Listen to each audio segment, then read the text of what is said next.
What's up, sons? It's BlindRod with Son of a Tech once again, and today I'm going to be going over the Frontier Edition build that I just completed and showed off out at SAN LAN, so stick around.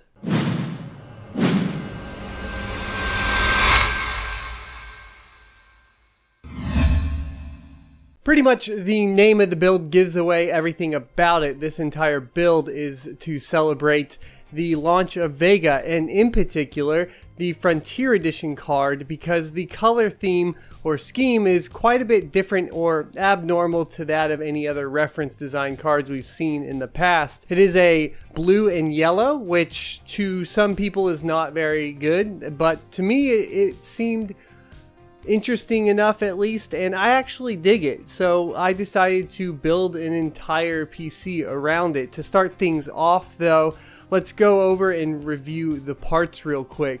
First off, I did go ahead and pick up a case. This is going to be the Thermaltake P1. It's the Core P1, which is actually a mini ITX board, which is sweet because it's my favorite case line personally from Thermaltake, because I like to mount things on my wall and it makes it very easy to do so. And being mini ITX means that it's not going to take up a ton of space. Right here you can see my arm is longer than it. Actually, just my forearm is longer than it. And it is large for a mini ITX case though, so I will say that. But you could possibly put this still in like a college dorm pretty easily and not have a ton of issues with it. And it's very versatile. This case is something that you can lay flat, you can mount on the wall, you can put feet on it, you can mount it pretty much however you like and do a lot of different things with it. So as far as the versatility goes, this case is probably on the top of my list that I've actually personally worked with as far as like ease of use.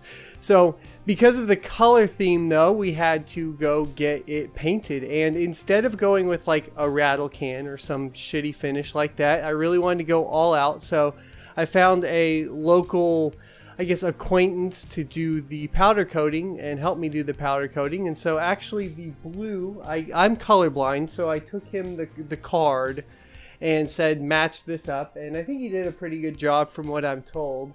And the blue actually has chrome shot underneath it, and then over the top of that is the actual blue color, and then all of the accessory pieces or the kind of bolt-on pieces are yellow, including the back of the case. Now, the only thing here that I kind of was nervous about at first when I was first putting it together, and people mentioned, they said there was way too much yellow.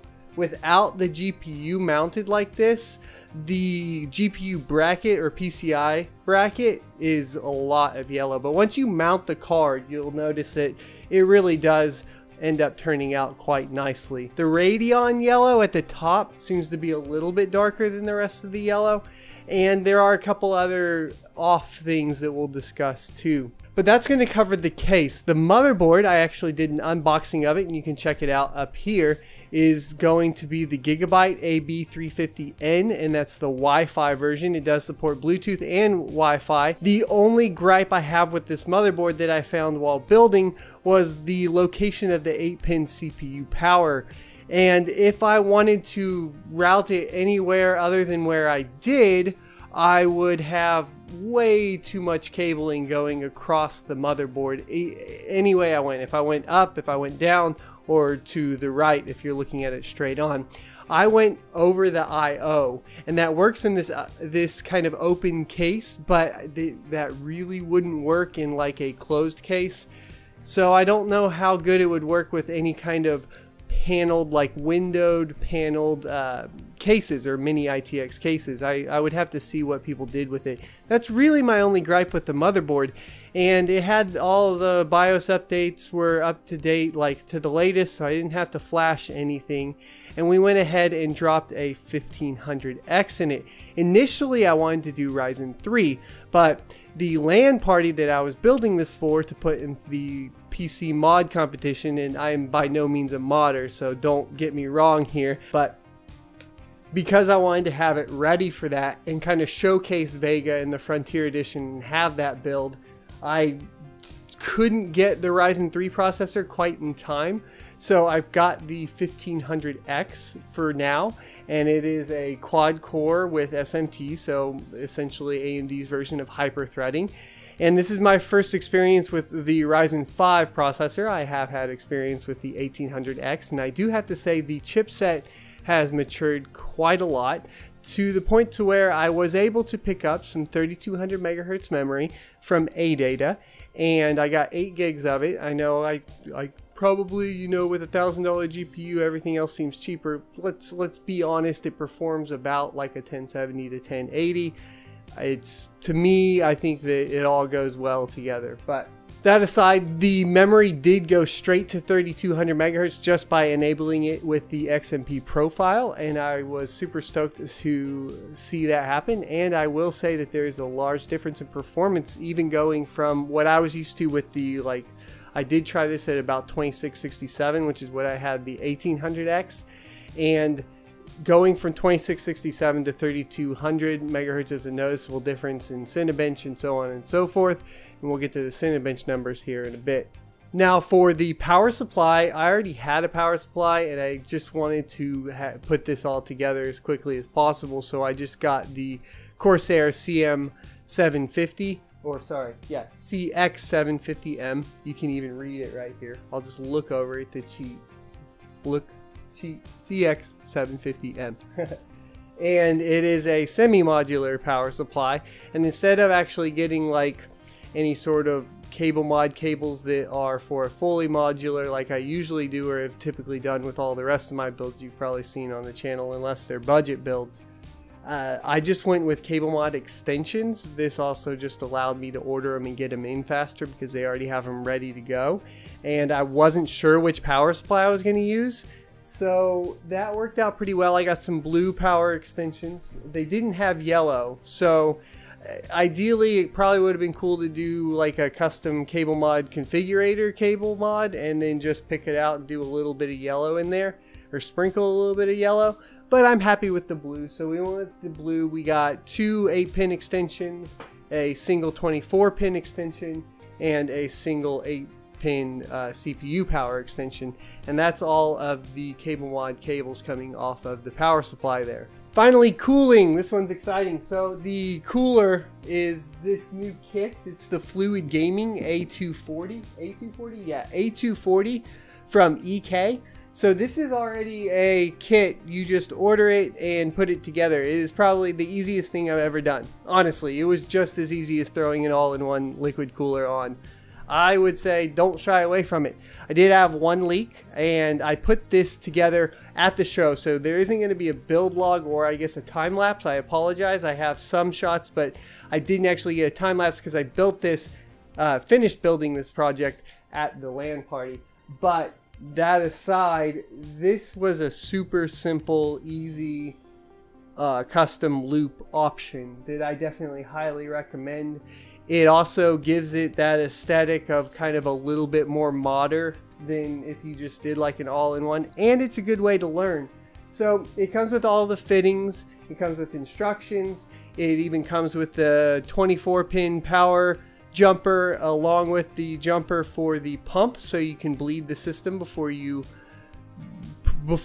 boot it, you know, so you don't burn up your processor, which, you know, would be a good thing. I would recommend bleeding it, but just follow the instructions. Maybe I'll go through the instructions at a later date and we'll figure it out. Now it does just come with, there it is, it does just come with the EK Cryo Fuel Clear, and it's just a clear liquid. You can get some dye and put it in there, and I just went with some yellow opaque, and I shook up a gallon. I talked to some of the modders out there. They said it's better to just get the dye, so next time I'll do that. But for this build, that's what I ended up doing. And we just went with an opaque yellow, so I was able to just mix that up, pour it in, bleed it, and we got this nice yellow that is close enough from a distance that you can't tell. I would call it a, what would you say? I'd call it about a 12-inch mod. I mean, you can't really tell unless you get up closer, it's in the right lighting. Then the yellow in the system's a little bit brighter than the yellow on the Vega card or the yellow on the actual case parts that I had painted. So it could use a little bit of tweaking, but it's close enough. I mean, the memory is gold, so that also poses a problem. But when the light bounces off of it, I'd call the memory probably a 3-foot mod, meaning like if you're 3 foot away or more, you can't tell a difference at all. If you really start looking, you can tell it's gold. I'm also colorblind, so probably throw all that shit out the window. A couple more notes about the all-in-one liquid cooler. It doesn't have any expansion yet at this point. It does have a G model, which comes with a Pascal block water cooler, and that's for like $100 more, so I believe it's like $250, something like that. Not bad. That fits pretty much any reference 10 series GPU, which is amazing. So if you guys are wanting something quick, go for that. It doesn't support at this point any fittings, or at least from what I was told at this point, it doesn't support any fittings for hard tubing. I don't know if that's something that they will add on later, but if you're going to go with this setup, it'll have to be soft tubing. But if you're a beginner like me with liquid cooling, it's a good way to learn. So highly recommend it, and you can get in and be a PC modder. Last note on the cooling, or the all-in-one cooler from EK, is that it is all aluminum, so it's not copper, and that means that you need to be careful with the dies you choose and make sure that they are compatible with aluminum, so it's not going to break down the aluminum in there or screw anything up with your system. So make sure when you're buying, if you do buy any liquid or dies or anything like that, that you check the specifications on it. Now, down to the nitty gritty. What did we really get out of all this? Well, the 1500X proc actually overclocked right to where you would expect it to. We got a nice solid 4 gigahertz. I was able to post into Windows at 4.2. I was able to post and run Cinebench at 4.1. And that was at 1.45 volts, and then I was able to post and run AIDA64 at 4 gigahertz at 1.42 volts and run AIDA64 for an hour, and we stayed under 69°C the entire time, so our temperatures were nice and cool. I will preface this with, if you follow the AMD reviewers kit, you need to be at 1.35 volts, otherwise degradation of your processor might be accelerated anytime you overclock. That's going to be true, so even at 1.35 volts, don't be a dummy, you are still going to cause accelerated degradation. Now in some cases, of course, too, right out of the box, some of the Ryzen processors have been peaking at 1.5 volts. So to say that, you know, you can only go to 1.35 is a little silly. There are reasons for that I'm sure the AMD marketing team and legal team need to cover their asses for. I'm one that actually likes to enjoy my equipment, and I'm enthusiastic about it, and I like to push it as far as it can go. But I just needed to clarify that with y'all. For me, the final settings were 1.42 volts at 4 gigahertz, and it ran AIDA64, like I said, for an hour, so we're stable, we're good. The Cinebench score was 910, which is pretty solid for a quad-core SMT-enabled Ryzen 5 processor from what I could see online. I'm going to be working on trying to tweak some of that, and of course that's with the memory at 3200 megahertz. Now, moving on to the graphics card, finally, Vega. So, Vega Frontier Edition. While the color theme is really cool, and the card is reasonably powerful for the price, it's not quite powerful enough for the price, and if you're looking to overclock, just stop there. It's not going to really overclock. The most overclock I was able to get on the core was about 25 megahertz, which didn't really yield any performance gains, and even like things like Firestrike. The only performance gains that I got was from doing the memory overclock and taking the memory from the stock 945 megahertz to 1100 megahertz, and then we bumped up about 500 points in Firestrike, and we are at total system, we have a score of 17,080, I believe it is. So we're about 780 short, I believe it is. Yeah, like, no, 720 short of a 4K gaming machine. So Yeah, it's not 4K ready. But it is really cool, and it is 1440p ready. I did enable virtual super resolution while I was at the LAN party because I had a 1080p panel, and I ran most of the games, if not all of the games, in 1440p. I gamed all weekend. I played Rocket League, I played Overwatch, I played Call of Duty. Yeah, Call of Duty, because it was the free weekend, don't judge me. And what else did we play? I think that wraps it up for that. And then we ran a lot of benchmarks. So I'll run some more of the benchmarks. We don't have any game benchmarks yet. If you guys want to check out some of the 4K benchmarks, I already have a review for the Vega GPU up here. What I'm also going to do is loop back around and run those 4K benchmarks paired with the 1500X instead of the 6800K and see if we lost any frames there when we were switching procs, because I really honestly don't think we're going to. Maybe a couple, but we'll see. Hope you guys enjoyed the build. Don't forget to like, comment, and subscribe down below. Please let me know what you think of it. Let me know what kind of other tests you would like to see, and if you have any questions or particular reviews you would like to see about any of the parts that you saw in this build. I'll leave affiliate links in the description below for the entire build as I can, because some of them won't be on Amazon, but I'll just link over to Newegg. But if you do purchase off Amazon, I do get a kickback, and I use that to buy more products to review on the channel. Thanks for watching, and I will see you next Tuesday.